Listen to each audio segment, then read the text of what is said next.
Programa Revista Rural, um oferecimento. Jacto, novos tempos, novas soluções. Olá, queridos amigos, estamos de volta. E olha, o programa de hoje vai te conquistar, tenho certeza. Confira só. Galinhas criadas com liberdade produzem bem mais. O passo a passo da inseminação artificial. Tudo sobre o cultivo da abobrinha. E como turbinar a sua bezerrada top de linha. Começa agora o programa Revista Rural, a sua revista eletrônica do agronegócio.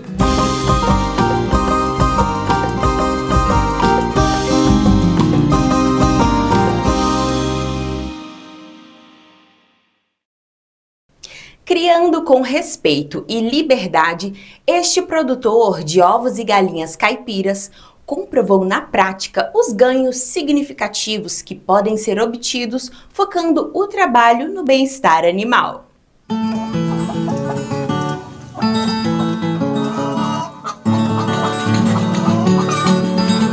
Galinha caipira, capoeira ou colonial são alguns dos nomes dados às galinhas que são criadas assim, livremente. E o resultado, ovos mais nutritivos e com maior valor agregado.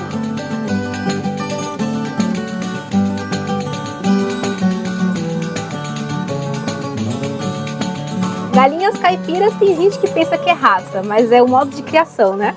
Exato, criação, a caipira é a forma é o manejo da ave, né? E quais são as raças que vocês utilizam aqui? Nós trabalhamos com a Novogen Brau, a Novogen Tintet e temos também a GLC, a galinha dos ovos coloridos. Aqui esse espaço tem duas separações, né? São dois galpões. Quantas galinhas tem aqui e qual o espaço necessário, a estrutura para poder criar essas galinhas? Nós temos em média 180 unidades em cada galpão, né?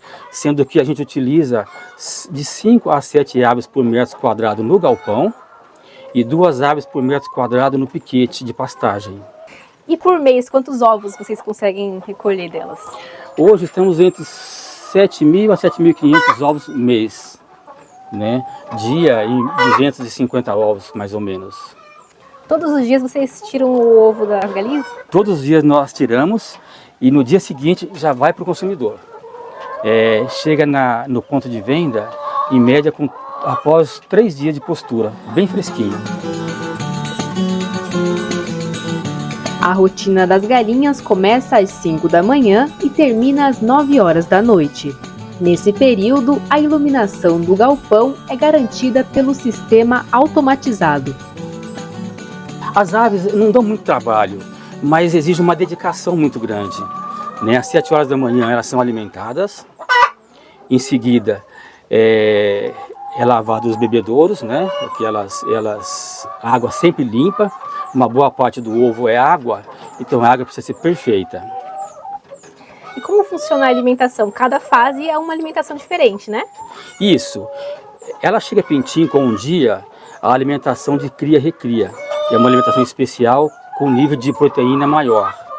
Depois muda para a ração de crescimento, que vai até a pré-postura, que é mais ou menos em torno de 14ª, 15ª semanas. E depois que aparece o primeiro ovo, entramos com a ração de postura, que aí vai até o final do ciclo, em torno de 90 semanas. Para poder ter essa criação, qual a estrutura necessária com relação à água, à luz? Quais são os cuidados? A estrutura principal é o galpão, sempre obedecendo de 5 a 7 aves por metro quadrado, né? O piquete para a pastagem, que é uma exigência da galinha caipira, para o ovo caipira. E água limpa, nós temos nossos bebedouros que são limpos todos os dias, né? Lavado e higienizado uma vez por semana. É importante a água para a produção, né? Muito importante, muito importante. A água é principal. A gente falou um pouquinho sobre higiene, mas com relação a evitar pragas e doenças, qual o manejo necessário que vocês fazem? Nós fazemos o ciclo de vacinação completo, né? Que começa com 7 dias de idade, 7, 14, 21, 28 e a última vacina com 45 dias. Isso é suficiente para manter todo o ciclo sem doença. Nós não temos nenhum problema com doença de aves, desde que faça o ciclo da vacina. Outra questão que algumas pessoas acham que precisa é o galo. A gente não viu nenhum galo aqui até agora, né? Precisa de galo? Não precisa. A galinha poideira, qualquer ave em geral, né? Para a produção de ovos não tem necessidade do ovo, do galo. O galo só é importante se você precisa do ovo galado para gerar pintinho, que não é o nosso caso aqui. Quanto tempo mais ou menos elas vão colocar ovos, desde o dia que chega aqui e até qual a finalidade depois? Ela começa por ovos na 18ª semana, em média. Muda um pouquinho de linhagem para linhagem, tá? E vai até 90 semanas. Já tem alguma linhagem que estende um pouquinho, até 100 semanas, continua viável a produção do ovo ainda, comercialmente. E depois? Que elas não colocam mais ovos? Depois é descarte. Aí vai para abate, a gente vende ela viva depois, né? E é rapidinho a venda? É rápido, tem boa procura. Nós anunciamos e 15 dias já elimina tudo e já chega um novo lote. Como produtor, você consegue enxergar quais principais benefícios de criar a galinha caipira? Tanto para a comercialização quanto também para o consumidor. Certo. A galinha caipira, como ela tem uma qualidade de vida melhor, ela produz um ovo com uma qualidade melhor também. E isso é o diferencial na hora da venda, né? Tanto é que o nosso produto, os ovos que colocaram hoje já estão vendidos. E se tivéssemos mais produto, já estaria também todos vendidos. Com relação aos cuidados que vocês precisam observar também, há alguns fatores que inibem a produção de ovos? Sim, existem alguns. Por exemplo, alteração no insumo da ração. Se você muda para uma qualidade inferior, o milho, por exemplo, ou a soja, você vai ter uma perca aí forte na produção de ovos, né? A água, você está sempre limpa. Se você não tem uma água limpa e fria, e numa temperatura boa, cai a produção de ovos também. Além da rusticidade que agrada os produtores, o potencial lucrativo se estende desde a produção dos ovos até a comercialização do esterco. As fezes dele é um esterco orgânico essencial para quem produz orgânico. Então, na nossa região, nós temos muitos produtores orgânicos, anunciamos e é vendido muito rápido. Consegue falar para a gente mais ou menos a média que dá para retirar aqui? Sim, nós retiramos hoje em média 40 centavos o quilo das fezes, né? R$400 a tonelada. E por mês mais ou menos rende quantos em quilo? A gente faz a troca da cama a cada 6 meses, né? Eu tiro 1.500 quilos a 2.000 em média.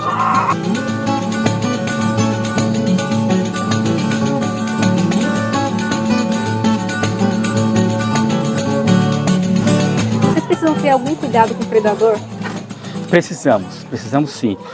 Alambrado, todo fechado e o galpão também fechado com tela, porque nós estamos numa região com muita árvore, muito arbusto, então o predador sempre existe. Tem que ter um cuidado especial sim com isso. E quais seriam os principais aqui nessa região? Aqui nós temos uma oncinha que se chama jaguatirica. Elas atacam e até o alambrado, se não tiver cuidado, elas podem saltar e abater as aves. A fase que existe maior cuidado é a fase dos pintinhos? Sim, a fase dos pintinhos. A gente recebe eles com um dia de vida e aí é preciso ter uma temperatura adequada, em termos de 34, 35 graus, a alimentação, água e precisa ter um local próprio para receber esses pintinhos, precisa ser um círculo, não pode ser um quadrado, para que na hora de dormir eles não amontoam no canto e os de baixo morram. Tá? Então, em especial, precisa ter muito cuidado com eles.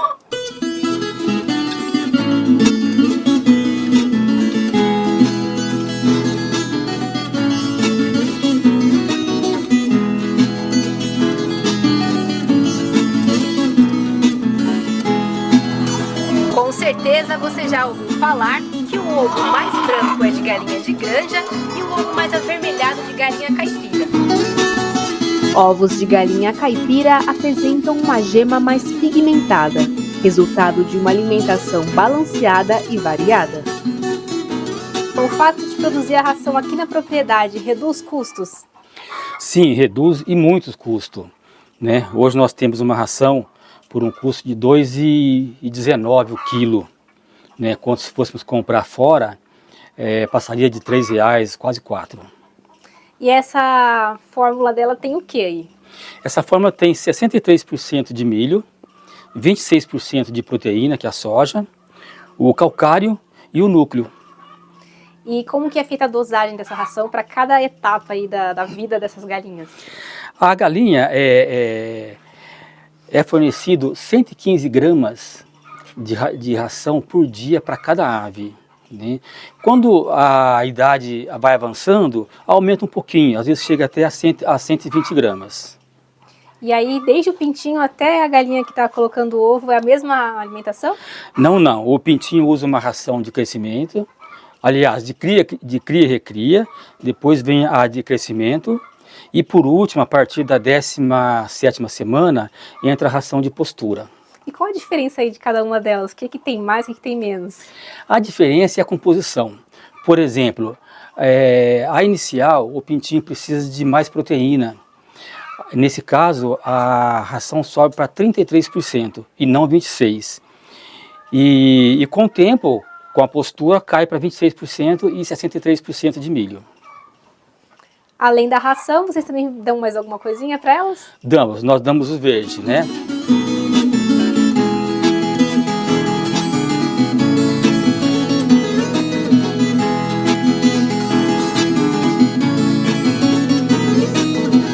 Recolher diariamente os ovos favorece a higiene e evita que sejam quebrados. E se tratando da embalagem, também há uma forma adequada de organizá-los. Além do manejo, que tem todo o cuidado para garantir a qualidade dos ovos, depois que eles são coletados, quais são os cuidados até chegar na embalagem? Nós fazemos a classificação dos ovos através dessa ferramenta, que é essencial para quem produz os ovos, que você consegue classificar o tamanho, para não ir um ovo muito pequeno para o cliente numa bandeja que teria que ser tamanho padrão. Aqui a gente tem um exemplo bem diferente um do outro tamanho, Isso, né? Por exemplo, esse pequeno, ele para na terceira bandeja, né? E o maior, ele fica na primeira bandeja. É uma ferramenta essencial para quem produz, viu? E esse ovo pequeno é com relação às aves mais novas? Isso, os ovos pequenos, eles acontecem nos primeiros 30 dias de produção da ave, né? Começa pequeno e gradualmente vai ficando no tamanho normal.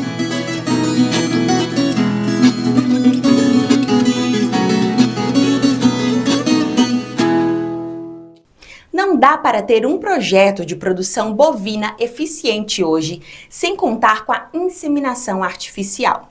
Mas ainda há muita gente que pensa que a técnica é complicada, cara e difícil de implementar. Não é não. Confira na reportagem.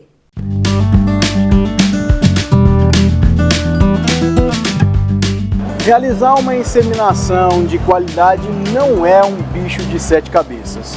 E nós vamos te mostrar como fazer esse processo. Mas olha isso, primeiro de tudo, que curioso. Uma bicicleta é um jeito de você trazer os instrumentos para a inseminação até o freestall onde nós estamos. O Thiago está aqui comigo. Thiago, é por aí, né? É um processo simples, às vezes as pessoas até ficam meio, nossa, como que eu vou fazer a inseminação? Mas na verdade uma bicicleta ela já serve como um meio de transporte para carregar todo o equipamento. Perfeito, perfeito. É super simples, fácil de fazer. Eles inseminam por volta de 250 a 300 vacas por semana aqui na fazenda. Então, assim, se fosse um negócio difícil, eles não conseguiriam fazer. É extremamente fácil e simples. Antes de mostrar o processo da inseminação, eu queria que você apresentasse para a gente exatamente os instrumentos que vocês utilizam aqui, para a gente entender como que funciona essa instrumentação de uma inseminação. Claro. Bom, para realizar a inseminação artificial, primeiramente a gente tem que ter o botijão de sêmen, né? O sêmen está armazenado aqui, congelado no nitrogênio, né? Isso aqui é uma coisa que é fundamental para o programa de inseminação artificial. Depois disso, nós temos as bainhas, né, que fazem parte do processo, né, a bainha da inseminação artificial, o aplicador onde o sêmen vai ser colocado, depois a gente veste na bainha, a gente vai mostrar para vocês, o material para descongelar o sêmen e o descongelador de sêmen que está aqui atrás, a bicicleta que fica aqui atrás, onde a gente coloca a água de 36 a 38 graus, né, para o sêmen ser descongelado por 30 segundos. Ele nos avisa quando está pronto. A partir daí é só colocar e ir para o animal realizar a inseminação. Esse processo dura quanto tempo? É extremamente muito rápido, por volta de, não dá, acho que é 1 minuto, é muito rápido. Além, claro, dos instrumentos, tem a parte humana do processo, né? O Carlinhos e o Danilo que vão ajudar a gente hoje aqui? Isso, exatamente. Eles são, o Carlinhos é o chefe da minha equipe de reprodução e o Danilo é o responsável pela parte de descongelação de sêmen, né? Ele que realiza, ele descongela o sêmen, monta o aplicador e passa para o inseminador realizar a inseminação. Para eles também tem uma paramentação especial, né? Se você puder mostrar pra gente, chamá-los já. Fundamental. Carlinhos, Danilo, chega aqui. É fundamental utilizar as luvas de procedimento, né? Para que a mão fique protegida, né? Para que não tenha contato com nada. Não que tenha algum problema, mas é muito importante a paramentação, né? Para proteção. E o inseminador, a luva de palpação retal, porque a mão vai pelo reto, então para se proteger contra qualquer tipo de sujeira. Tiago, vamos mostrar então como de fato faz essa inseminação, você comanda aí para a gente acompanhar? Claro, com certeza. Eu acho muito válido, primeiramente, a gente mostrar o animal. A gente tem um adesivo de cio ali, bem na anca do animal, mostrando que o animal respondeu ao protocolo de ATF, mostrando o cio, né? Funciona como se fosse uma raspadinha em cima da vaca, né? Essa raspadinha demonstra o animal que manifestou cio ao protocolo de ATF. Vamos lá, o Danilo vai realizar a descongelação do sêmen e a montagem do aplicador. Pode puxar o sêmen e descongelar. Primeiramente ele vai identificar o sêmen dentro do botijão.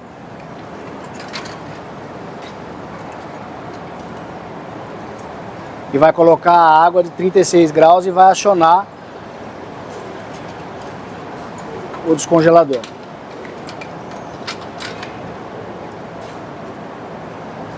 Fica por 30 segundos.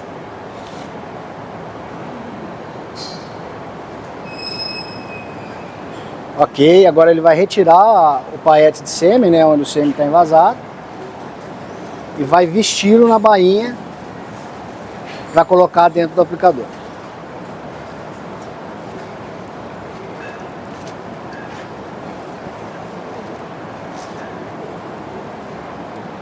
Montado o aplicador, ele trava. A gente utiliza a camisinha sanitária aqui para proteger a vaca, para que não leve nenhuma sujidade para dentro do útero da vaca, tá ok? Ele repassa para o inseminador e auxilia o inseminador a limpeza e a colocação do sêmen dentro da vaca.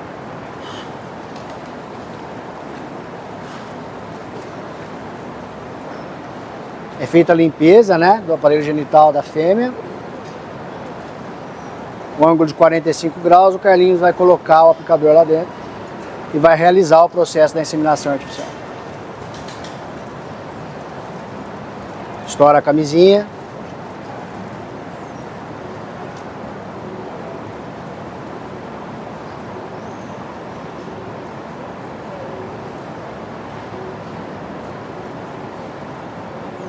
Colocado o sêmen no alvo, é depositado. Extremamente simples e fácil de ser realizado.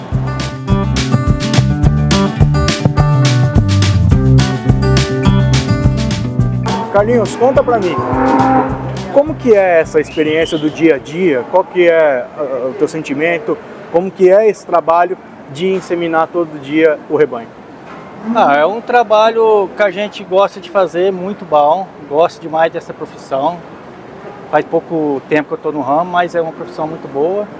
E esse dia a dia da gente, a rotina da gente todo dia, né? A gente tem uns protocolos todos os final de semana.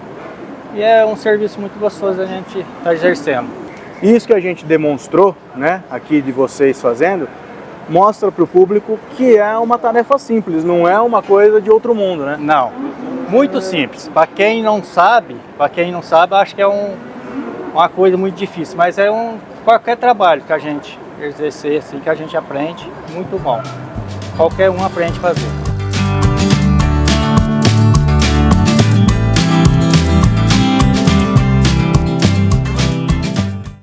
Tá gostando do programa? Então eu tenho uma dica especial para você. Acesse nosso canal no YouTube. Lá você vai assistir um programa ainda maior, com mais reportagens e muito mais informação. E lá você pode também assistir todos os programas anteriores a hora que quiser. Bom, né? Pois é, queremos você sempre bem informado e junto com a gente.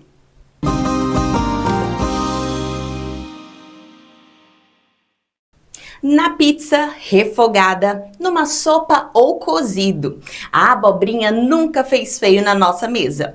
Mas você sabe os cuidados para cultivá-la com sucesso? A gente foi buscar essa resposta.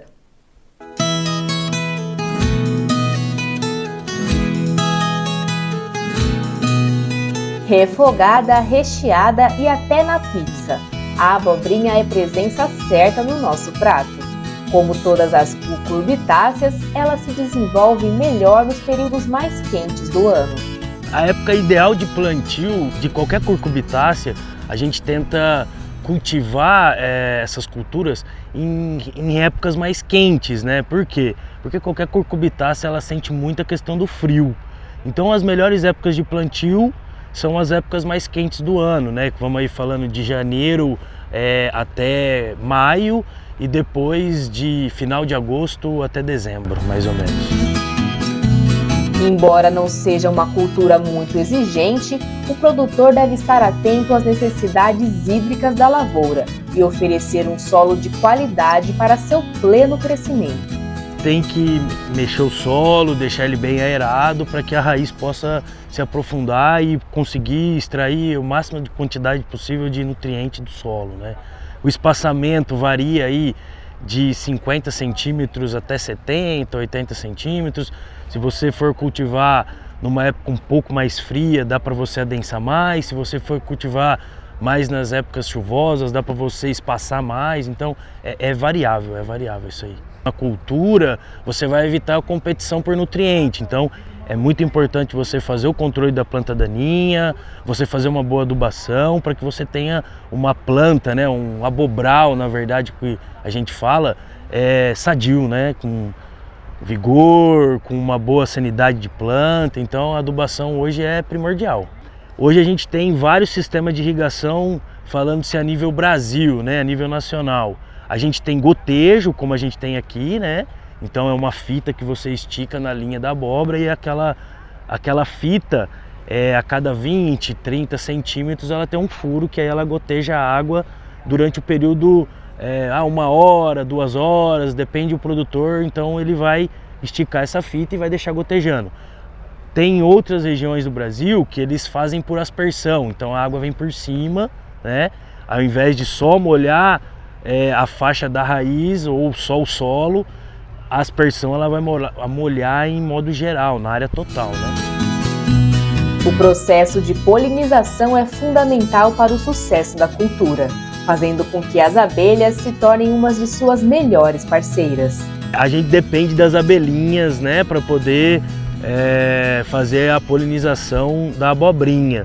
Então, é muito importante que o produtor não utilize inseticidas que vai agredir ela, ou que ele coloque caixas de abelha em volta do abobral para que ela possa fazer a função dela, que é polinizar.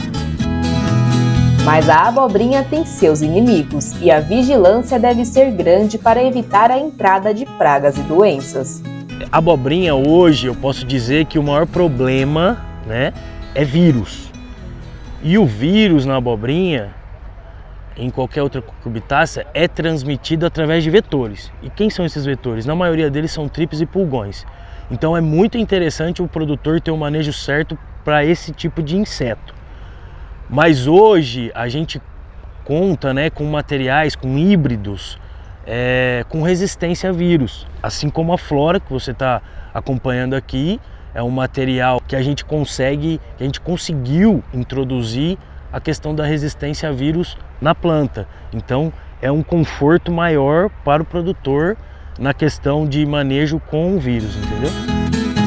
Por ser um produto frágil, a abobrinha merece cuidado e uma certa delicadeza na hora da colheita.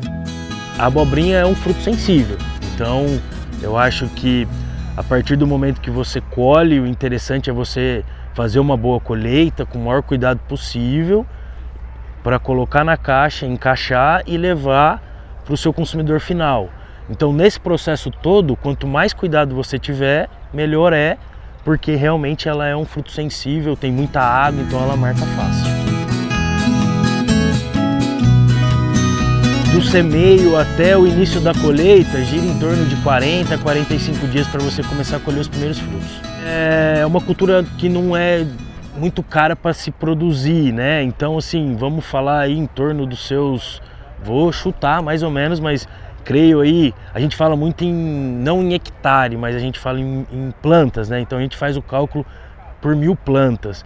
Vamos chutar aí de 3 a 4 mil reais aí para cada 1000 plantas. Entre adubação, o manejo com fungicida, com inseticida e até mesmo a colheita. Qual seria a média de colheita assim? Varia muito de região para região e de época para época, né? Vamos falar de verão, que é mais favorável para a produção. Parte de 180, 200 caixas por 1000 planta, até 400, 500 caixas por 1000 planta. Isso vai variar muito de região e também de clima, condição da lavoura, isso tudo influencia bastante. Mas poder produtivo tem bastante.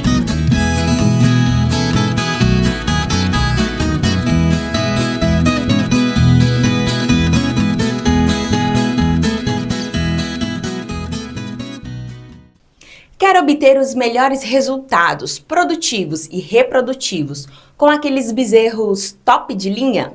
Então não descuide do alimento fornecido a eles em todas as etapas do desenvolvimento. E o pasto tem um papel importante nisso. A bezerrada é a joia da coroa em qualquer fazenda. Afinal, ela representa o futuro do negócio e, como tal, merece uma atenção muito, mas muito especial. A alimentação adequada é um fator decisivo na produção de um bezerro de qualidade. Essa categoria animal é constituída por animais jovens que estão em fase de desenvolvimento e que apresentam uma elevada exigência nutricional. E para atender a toda essa exigência nutricional, os bezerros devem consumir satisfatoriamente bem o leite materno, água de qualidade, suplementos minerais com fontes proteico-energéticas e uma boa gramínea forrageira, que é a base da alimentação dos ruminantes. Fornecer uma boa alimentação para os bezerros é sempre um grande desafio, principalmente no momento em que eles mudam a base alimentar, quando trocam o leite das vacas para viver exclusivamente de pasto. E esses bezerros, que são criados em sistema extensivo, ou seja, em pastejo direto, eles consomem as gramíneas forrageiras diretamente nas pastagens, que deve ter algumas características peculiares. A implantação de uma boa pastagem para bezerros deve considerar a espécie cultivar forrageira, que seja adaptada às condições de solo e clima da região e que tenha também as características de boa palatabilidade, boa digestibilidade e alto valor nutricional, especialmente no tocante aos teores de proteína, energia, minerais, vitaminas e fibras, que são muito importantes para o desenvolvimento do rumen e do bezerro. O ideal, portanto, é que os bezerros consumam uma pastagem de alta qualidade, para que assim eles cresçam saudáveis, com excelente ganho de peso e tornem a atividade pecuária rentável.